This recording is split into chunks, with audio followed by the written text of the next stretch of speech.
ಸರ್ಕಾರಿ ಆಸ್ಪತ್ರೆಯಲ್ಲಿ ಶೌಚಾಲಯಕ್ಕೆ ಬೀಗ, ರೋಗಿಗಳ ಪರದಾಟ. ಅರಸೀಕೆರೆ ತಾಲೂಕಿನ ಶ್ರೀ ಜಯಚಾಮರಾಜೇಂದ್ರ ಸಾರ್ವಜನಿಕರ ಆಸ್ಪತ್ರೆಯಲ್ಲಿ ನೀರಿನ ವ್ಯವಸ್ಥೆ ಇಲ್ಲದೆ ಇರುವ ಕಾರಣ ಶೌಚಾಲಯಕ್ಕೆ ಬೀಗ ಹಾಕಲಾಗಿದೆ. ಆಸ್ಪತ್ರೆಗೆ ಬರುವ ರೋಗಿಗಳು ಮತ್ತು ರೋಗಿಗಳ ಆರೈಕೆ ಮಾಡಲು ಜೊತೆಗೆ ಬಂದವರು ಶೌಚಾಲಯ ಇಲ್ಲದೆ ಪರದಾಡುವಂತಾಗಿದೆ. ಇನ್ನು ಇಲ್ಲಿಗೆ ದೂರದ ಊರುಗಳಿಂದ ಚಿಕಿತ್ಸೆಗೆ ಬರುವಂತಹ ರೋಗಿಗಳು ಶೌಚಾಲಯಕ್ಕೆ ಹೋಗದಂತಾಗಿದೆ ಎಂದು ರೋಗಿಗಳು ಆರೋಪಿಸಿದರು. ಆಸ್ಪತ್ರೆಯಲ್ಲಿ ಸರಿಯಾಗಿ ನೀರು ಇಲ್ಲ, ರೋಗಿಗಳಿಗೆ ಮತ್ತು ಜೊತೆಗೆ ಬಂದವರಿಗೆ ನೀರಿನ ಅವಶ್ಯಕತೆ ಇದೆ. ಗಂಭೀರ ಕಾಯಿಲೆಯಿಂದ ಬಳಲುತ್ತಿದ್ದ ರೋಗಿಗಳಿಗೆ ಆಸ್ಪತ್ರೆಯಲ್ಲಿ ಶೌಚಾಲಯಗಳು ಅವಶ್ಯಕವಾಗಿದೆ ಅಂತ ಆದಷ್ಟು ಬೇಗ ಸಮಸ್ಯೆಯನ್ನು ಬಗೆಹರಿಸುವಂತೆ ಕರ್ನಾಟಕ ರಾಜ್ಯ ರೈತ ಸಂಘ ರೈತ ಬಣ್ಣ ಜಿಲ್ಲಾಧ್ಯಕ್ಷ ದಯಾನಂದ್ ಒತ್ತಾಯಿಸಿದ್ದಾರೆ. ಮನೆಗೆ ಹೋಗಿಸಿದಲ್ಲ, ಅಲ್ಲಿ ವಾಶ್ರೂಮ್ ಹೋಗಿದ್ವಿ, ಅಲ್ಲೂ ನೀರು ಸರಿಯಾಗಿ ಬರ್ತಾ ಇಲ್ಲ. ಮತ್ತು ಯೂರಿನ್ ಗಲೀಜ್ ನೀರೆಲ್ಲ ವಾಪಸ್ ಬರ್ತಾ ಇದೆ. ಮತ್ತು ಈ ಕಡೆನೂ ಬಂದರೆ ಅಲ್ಲೂ ನೀರು ಬರ್ತಾ ಇಲ್ಲ ಸರಿಯಾಗಿ. ಆಮೇಲೆ ಗಲೀಜು ತುಂಬ ಗಲೀಜಿದೆ, ಹೋಗೋಕ್ಕಾಗ್ತಾ ಇಲ್ಲ. ಯಾವುದು ನಿಮ್ಮದು? ನಮ್ಮೂರು ಅರಸೀಕೆರೆ. ಏನಾಗಿದೆ ಸರ್? ಏನಕ್ಕೆ ಸರ್? ಏನಾಕಿದ್ದಾರೆ? ಹೌದಾ, ನೀವು ಯಾವರು? ಹೊನ್ನವಳ್ಳಿನ. ಈಗ ವಾಶ್ರೂಮ್ಗೆ ಹೋಗಿ ಬಂದಿರಾ?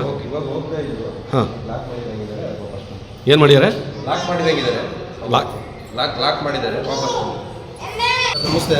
ನಮ್ಮ ಅರಸೀಕೆರೆ ತಾಲೂಕಲ್ಲಿ ಗೌರ್ಮೆಂಟ್ ಹಾಸ್ಪಿಟಲ್ ಇದೆ, ಜಯಚಾಮರಾಜೇಂದ್ರ ಸಾರ್ವಜನಿಕರ ಹಾಸ್ಪಿಟಲ್ ಅಂತೇಳಿ ಅರಸೀಕೆರೆ. ಇಲ್ಲೇನಾಗಿದೆ, ಸುಮಾರು ದಿನಗಳಿಂದಲೂ ಶೌಚಾಲಯದಲ್ಲಿ ನೀರು ಬರ್ತಾನೆ ಅಂತ ಕಂಪ್ಲೇಂಟ್ ಇದ್ದಾಗ ನಾನು ಈ ದಿನ ಬಂದು ನೋಡಿದೆ. ವಾಶ್ರೂಮ್ಗೆ ಹೋಗೋಣ ಅಂತ ಹೋದ್ರೆ, ಯೂರಿನ್ ಪಾಸ್ ಮಾಡೋಕೆ ಹೋದ್ರೆ ಬೀಗ ಲಾಕ್ ಮಾಡಿದ್ರು. ಆಮೇಲೆ ನಮ್ಮ ರಂಗನಾಥ್ ಸಾಹೇಬ್ರ ಹತ್ರ ಬಂದು ನಾನು ಕೇಳಿದೆ, ಈ ಥರ ಹಿಂಗಿದೆ ಅಂದಾಗ, ಇಲ್ಲ ನಾನು ಸರಿ ಮಾಡಿಸ್ತೀನಿ ಅಂತ ಹೇಳಿಬಿಟ್ಟು ನಮಗೆ ಭರವಸೆ ಕೊಟ್ಟಿದ್ದಾರೆ.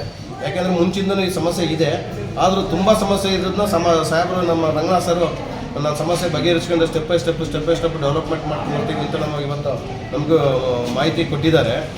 ಆದರೆ ಇನ್ನು ಮೇಲೆ ಸಾರ್ವಜನಿಕರಿಗಾಗಲಿ ಸ್ಟಾಫ್ಗೆ ಆಗಲಿ ಯಾರಿಗೇ ಆಗಲಿ ಶೌಚಾಲಯಗಳು ಕೊರತೆ ಬರಬಾರ್ದು ಅಂತ ಹೇಳಿ ನಮ್ಮ ಕರ್ನಾಟಕ ರಾಜ್ಯ ರೈತ ಸಂಘ ರೈತ ಬಣದಿಂದ ದಯಾನಂದ ಜಿಲ್ಲಾ ಅಧ್ಯಕ್ಷರು ಮಾತಾಡ್ತಾ ಇರೋದು. ನಾಳೆ ಒಂದ್ಸರಿ ಬಂದು ನೋಡ್ತೀನಿ ಸರ್, ನಾನೇ ಬಂದು ನೋಡ್ತೀನಿ ಖುದ್ದಾಗಿ. ಆ ಸಮಸ್ಯೆ ಪ್ರಾಬ್ಲಮ್ ಇದೇ ಥರ ಇತ್ತು ಅಂದರೆ ಅದು ಯಾರಿದ್ದಾರೆ, ಸಂಬಂಧಪಟ್ಟ ಅಧಿಕಾರಿ ಯಾರಿದ್ದಾರೆ, ಅದು ಕಾಂಟ್ರಾಕ್ಟ್ದಾರ್ ಯಾರಿದ್ದಾರೆ ಸರ್? ಗಂಡಸರು ಮಹಿಳೆಯರು ಇಬ್ಬರು ಎರಡು ಶೌಚಾಲಯಗಳು ಹಂಗೆ ಇದ್ದಾಗ ಎರಡು ಶೌಚಾಲಯಗಳು ಹಂಗೆ ಇದೆ. ಎರಡು ನೀರು ಬರ್ತಾ ಇಲ್ಲ, ನೀರಿನ ಸಮಸ್ಯೆ ತುಂಬ ಇದೆ. ಅದಕ್ಕೆ ಕೇಳೋದಕ್ಕೆಲ್ಲ ನಾನು ಸಾಹೇಬ್ರು ಏನಾದರೂ ಸರಿ ಮಾಡಿಸ್ಕೊಡ್ತೀನಿ ಅಂತ ಹೇಳಿದ್ದಾರೆ. ಆರೋಗ್ಯ ಸಮಿತಿ ಒಂದು ರಚನೆ ಮಾಡಿದ್ದಾರೆ. ಆ ರಚನೆ ಮಾಡಿದ ಕಮಿಟಿಯವರೆಲ್ಲ ಏನು ಮಾಡ್ತಿದ್ದಾರೆ, ನಮ್ಮ ಶಾಸಕರು ರಚನೆ ಮಾಡಿದಾರಲ್ವಾ, ಅವರೆಲ್ಲ ಬಂದು ಅಂದ್ರೆ ವಿಸಿಟ್ ಕೊಡಬೇಕು, ಯಾಕೆ ಹೀಗಾಗಿದೆ ಅಂತ. ಸರ್, ಆಲ್ರೆಡಿ ಇಲ್ಲಿ ಡಾಕ್ಟರ್ ಸಮಸ್ಯೆ ಇದೆ, ಕೊರತೆ ತುಂಬ ಇದೆ. 24 ಗಂಟೆ 24 ಅವರ್ಸ್ ಒಬ್ಬ ಡಾಕ್ಟರ್ ಡ್ಯೂಟಿ ಮಾಡಲಿಕ್ಕಾಗಲ್ಲ, ಯಾಕಂದರೆ ಅಧಿಕಾರಿಗಳು ಸಮಸ್ಯೆಗಳಿದೆ. ಆದ್ದರಿಂದ ಈ ಸಮಸ್ಯೆ ಎಲ್ಲ ಬೀಗ ಹಾಕಿದ್ದಾರೆ ಸರ್ ಶೌಚಾಲಯನ. ಯಾಕೆಂದರೆ ನೀರು ಬರಲ್ಲ, ಶೌಚಾಲಯ ಈಗ ಯೂರಿನ್ ಪಾಸ್ ಮಾಡ್ತಾರೆ, ವಾಶ್ರೂಮ್ಗೆ ಹೋಗಿ ಬರ್ತಾರೆ, ಹಂಗೆ ಇರುತ್ತೆ, ಕ್ಲೀನ್ ಮಾಡೋಕ್ಕಾಗಲ್ಲ. ಲೇಡೀಸ್ ಏನಾಗಿ ಓಪನ್ ಮಾಡಿದ್ದಾರೆ, ಅದರಲ್ಲಿ ನಲ್ಲಿ ನೀರು ಬರ್ತಾ ಇಲ್ಲ. ಶೌಚಾಲಯ ಮಾಡಿದ್ರೆ ಜನರಲ್ ಜೆಂಟ್ಸ್ಗೆ ಹೋಗೋಂಥ ಶೌಚಾಲಯಗಳನ್ನ ಬೀಗ ಹಾಕಿದ್ದಾರೆ. ಮೇಂಟೆನೆನ್ಸ್ ಇಲ್ಲ, ಮೇಂಟೆನೆನ್ಸ್ ಕಮ್ಮಿ. ಆ ಮೇಂಟೆನೆನ್ಸ್ ನಂಬರ್ ಕೇಳಿದ್ರೆ ಮೇಂಟೆನೆನ್ಸ್ ನಂಬರ್ ಕೊಡ್ತಾಯಿಲ್ಲ ನನಗೆ. ಹಂಗಾಗಿ ನೋಡೋಣ, ಅವ್ರಿಗೆ ಒಂದು ಕಾಲಾವಕಾಶ ಕೊಡೋಣ.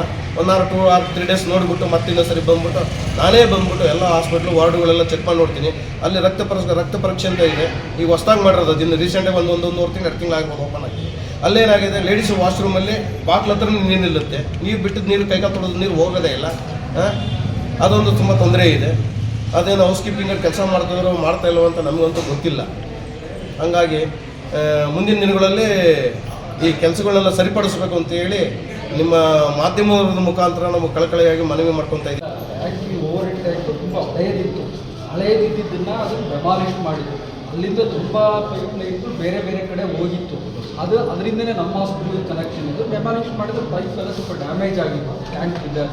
ಸೊ ಅದನ್ನು ನಗರಸಭೆ ವತಿಯಿಂದ ಅಧ್ಯಕ್ಷರು ಪಾಪ ಓವರ್ ಇಂಟ್ರೆಸ್ಟ್ ತಗೊಂಡು ನಮಗೆ ನೀರಿನ ಪ್ರಾಬ್ಲಮ್ ಆದಾಗ ಅವರು ಟ್ಯಾಂಕರ್ಗಳನ್ನು ಕಳಿಸಿ ಒಂದು ಟ್ಯಾಂಕರು ಇಳಿಸ್ಬಿಟ್ಟು ನಾವು 2-3 ಟ್ಯಾಂಕರ್ ಡೈಲಿ ತರಿಸಿ ಪೇಷಂಟ್ ಪ್ರಾಬ್ಲಮ್ ಮಾಡಿದ್ರೆ ನೀರಿನ ವ್ಯವಸ್ಥೆ ಮಾಡಿದ್ದೀವಿ ನಾವು ಸರ್. ಸೊ ಈಗ ಪೈಪ್ ಲೈನು ಎಲ್ಲದೂ ಸರಿಯಾಗಿದೆ.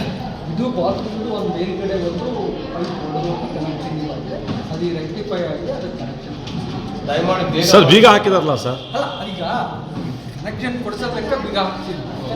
ಎಷ್ಟು ದಿವಸದಿಂದ ಬೀಗ ಹಾಕಿದ ಸರ್? ಇದು ಅಟ್ಲಿ ಮೊನ್ನೆ ಆಗಿರೋದು, ಪೈಪ್ ಲೈನ್ ಹೊಡೆದೋಗಿರೋದು. ಕನೆಕ್ಷನ್ ಕೊಡಿಸ್ಬಿಟ್ಟು ಓಪನ್ ಮಾಡಿ, ಯಾಕೆಂದರೆ 2 ಕಡೆ ನೀವು ಇಲ್ಲ, ಆಮೇಲೆ ಸ್ಟಾಫ್ಗೂ ತೊಂದರೆ ಆಗುತ್ತೆ ಸರ್. ಅಲ್ಲ ನಾನು ಸರ್ ಬರೀ ಸಾರ್ವಜನಿಕ ಹಿತಾಸಕ್ತಿ ಅಂತ ಹೇಳ್ತಾ ಇಲ್ಲ, ನಿಮ್ಮ ಸ್ಟಾಫ್ಗೂ ನೋಡ್ಬೇಕು. ನೀವು ಚೆನ್ನಾಗಿದ್ರೆ ನಮ್ಮ ಸಾರ್ವಜನಿಕರ ಅನುಕೂಲ ಆಗೋದು. ನಿಮ್ಮ ಆರೋಗ್ಯ ಸರಿ ಇಲ್ಲ ಅಂದರೆ ಸಾರ್ವಜನಿಕರೇ ನೋಡ್ಕೊಳ್ಳೋದು. ಫಸ್ಟ್ ನೀವು ಚೆನ್ನಾಗಿ ಸರ್, ಬೆಳಿಗ್ಗಿಂದ ಲೇಡೀಸ್ ಟಾಯ್ಲೆಟಲ್ಲೂ ನೀರಿಲ್ಲ ಅಂತ ಹೇಳ್ತಾರೆ ಸರ್. ಬೆಳಗಿಂದ ಬರ್ತಾ ಇತ್ತು, ಮೇಲೆ ವಾಲ್ವ್ ಆನ್ ಮಾಡಿದರೆ ಆನ್ ಆಗಿದೆ. ಈಗ ಬರ್ತಾ ಇದೆ. ಅದು ನೋಡ್ಬಿಟ್ಟು ದಯಮಾಡಿ ಶೀಘ್ರದಲ್ಲಿ ಒಂಚೂರು ಕೆಲಸ ಕಂಪ್ಲೀಟ್ ಮಾಡ್ತಾರೆ. ಮಾಡಿ ಈ ವಿಷಯವಾಗಿ ಆಸ್ಪತ್ರೆಯ ಆಡಳಿತಾಧಿಕಾರಿ ಡಾಕ್ಟರ್ ಉಮೇಶ್ ಅವರ ಗಮನಕ್ಕೆ ತಂದಾಗ ಆದಷ್ಟು ಬೇಗ ಈ ಸಮಸ್ಯೆಯನ್ನು ಆದಷ್ಟು ಬೇಗ ಬಗೆಹರಿಸುವುದಾಗಿ ಭರವಸೆ ವ್ಯಕ್ತಪಡಿಸಿದರು.